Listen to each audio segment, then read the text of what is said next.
അയോധ്യ രാമക്ഷേത്രത്തിലെ സംഭാവനാ ക്രമക്കേടിൽ ക്ഷേത്ര ട്രസ്റ്റിലെ അംഗങ്ങൾക്കടക്കം 17 പേരെ അന്വേഷണ സംഘം പ്രതികളാക്കിയെന്ന് റിപ്പോർട്ടുകൾ. കൂടുതൽ അന്വേഷണത്തിനായി പ്രത്യേക അന്വേഷണ സംഘം വീണ്ടും അയോധ്യയിലെത്തി. VHP ഉപാധ്യക്ഷനും ട്രസ്റ്റ് ജനറൽ സെക്രട്ടറിയുമായ ചമ്പത് റായിക്കെതിരെ അന്വേഷണ സംഘം കേസെടുത്തേക്കും. ബൽറാം നെടുങ്ങാടിയാണ് ഡൽഹിയിൽ നിന്ന് ചേർന്നത്. ബൽറാം, BHPയെ സംബന്ധിച്ച് വലിയ നാണക്കേടുണ്ടാക്കുന്ന ഒരു സംഭവം കൂടിയാണിത്. അയോധ്യ ക്ഷേത്ര നിർമ്മാണത്തിനായിട്ടൊക്കെ വലിയ രീതിയിലുള്ള മുറവിളെ കൂട്ടിയ ഒരു സംഘം കൂടിയാണ് VHP. അവിടെയാണ് ഇപ്പോൾ ഉപാധ്യക്ഷനും ട്രസ്റ്റ് ജനറൽ സെക്രട്ടറിയുമായ ചമ്പത് റായിക്കെതിരെ അന്വേഷണ സംഘം കേസെടുക്കും എന്ന് പറയുന്നത്. എന്ത് സാഹചര്യത്തിലാണ് ഇത്തരത്തിൽ കേസെടുക്കാൻ ഇടയാക്കുന്നത്? ഒപ്പം തന്നെ അന്വേഷണ സംഘത്തിന്റെ അന്വേഷണം അത് എവിടെ എത്തി നിൽക്കുന്നു?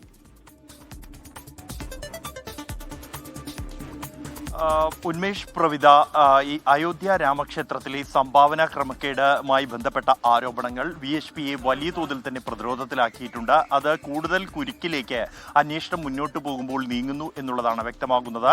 ഈ അന്വേഷണ സംഘം തുടർ അന്വേഷണത്തിനായി വീണ്ടും അയോധ്യയിലേക്ക് എത്തിയിരിക്കുകയാണ്. ഒപ്പം തന്നെ ട്രസ്റ്റിലെ അംഗങ്ങളടക്കം 17 പേർക്കെതിരെ ഈ പ്രത്യേക അന്വേഷണ സംഘം കേസെടുത്തതായാണ് പുറത്തുവരുന്ന വിവരം. ഇതിൽ പ്രത്യേകിച്ചും VHPയെ സംബന്ധിച്ചിടത്തോളം കൂടുതൽ പ്രതിരോധത്തിലാകുന്നത് VHPയുടെ ദേശീയ ഉപാധ്യക്ഷനും ഈ ട്രസ്റ്റിന്റെ ജനറൽ സെക്രട്ടറിയുമായ ചമ്പത് റായിക്കെതിരെയും കേസെടുത്തേക്കും എന്നുള്ള വിവരമാണ് പുറത്തുവരുന്നത്. ഇതിന് പ്രധാന കാരണമായി ചൂണ്ടിക്കാണിച്ചിരിക്കുന്നത് ചമ്പത് റായിയുടെ വിശ്വസ്തൻ കൂടിയായ രാംശങ്കർ യാദവിന്റെ കൈവശത്തു നിന്നും സംഭാവനയായി ലഭിച്ച ഈ സാമഗ്രികൾ സൂക്ഷിച്ചിരുന്ന പെട്ടികളുടെ താക്കോലുകൾ ലഭിച്ചു എന്നുള്ളതാണ്. പ്രത്യേക അന്വേഷണ സംഘം ഇത് ചോദ്യം ചെയ്യലിൽ ഇയാളിൽ നിന്നും കണ്ടെത്തിയിരിക്കുന്നു. അതുകൊണ്ട് തന്നെ ചമ്പത് റായിയുടെ അറിവോ സമ്മതമോ ഇല്ലാതെ ഇയാളുടെ കൈവശം ഇത്തരത്തിൽ ഈ സംഭാവന സാമഗ്രികൾ സൂക്ഷിക്കുന്ന പെട്ടികളുടെ താക്കോലുകൾ എങ്ങനെ വന്നു എന്നുള്ളത് തന്നെയാണ് ചമ്പത് റായി അടക്കം പ്രതിരോധത്തിലാക്കുന്നത്. ഇക്കാര്യത്തിൽ വിശദമായ ഒരു വിശദീകരണം നൽകേണ്ട സാഹചര്യമുണ്ട്. ഒപ്പം തന്നെ ഈ രാമക്ഷേത്രത്തിനായി 3500 കോടി രൂപ പണമായി മാത്രം ലഭിച്ചിരുന്നുവെന്നും ഇതുകൂടാതെ സ്വർണം, വെള്ളി കട്ടികൾ, വിലപിടിപ്പുള്ള മറ്റ് ലോഹങ്ങൾ, മറ്റ് വിലപിടിപ്പുള്ള സാമഗ്രികൾ ഉൾപ്പെടെയുള്ളവ സംഭാവനയായി ലഭിച്ചിരുന്നുവെങ്കിൽ പോലും ഇതിൻ്റെ ഒന്നും തന്നെ കൃത്യമായ കണക്കുകൾ സൂക്ഷിച്ചിരുന്നില്ല എന്നാണ് അന്വേഷണ സംഘം കണ്ടെത്തിയിരിക്കുന്നത്.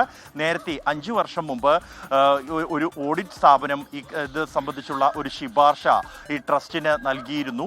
വിലപിടിപ്പുള്ള ലോഹങ്ങളും മറ്റും സംഭാവനയായി സ്വീകരിക്കുമ്പോൾ അതിൻ്റെ കണക്കുകൾ കൃത്യമായി സൂക്ഷിക്കേണ്ടതുണ്ട് എന്നും ഇതോടൊപ്പം തന്നെ ആയിരക്കണക്കിന് ജീവനക്കാർ ഈ ട്രസ്റ്റിൽ ഉണ്ട് എങ്കിൽ പോലും ഈ കണക്കുകൾ സൂക്ഷിക്കാൻ യോഗ്യതയുള്ള ജീവനക്കാർ ഇല്ല എന്നും അതിന് ആവശ്യമായ പ്രൊഫഷണലായ ജീവനക്കാരെ ഉൾപ്പെടുത്തേണ്ടതുണ്ട് എന്നതടക്കമുള്ള ശുപാർശകൾ ഉണ്ടായിരുന്നെങ്കിലും അത്തരത്തിൽ ഈ കണക്കുകൾ കൈകാര്യം ചെയ്തിരുന്നില്ല എന്ന് തന്നെയാണ് SIT അന്വേഷണത്തിലും ഇതുവരെ നടത്തിയ അന്വേഷണത്തിലും കണ്ടെത്തിയിരിക്കുന്നത്.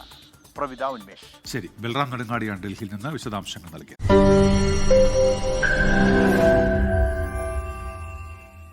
ലോകത്തെവിടെയായാലും ഏത് സമയത്തും 24 വാർത്തകളും ഓഗ്മെന്റഡ് റിയാലിറ്റി പാക്കേജുകളും എക്സ്പ്ലെയിനറുകളും വിശദമായി കാണാൻ ഞങ്ങളുടെ YouTube ചാനൽ നിങ്ങൾക്ക് സബ്സ്ക്രൈബ് ചെയ്യാം.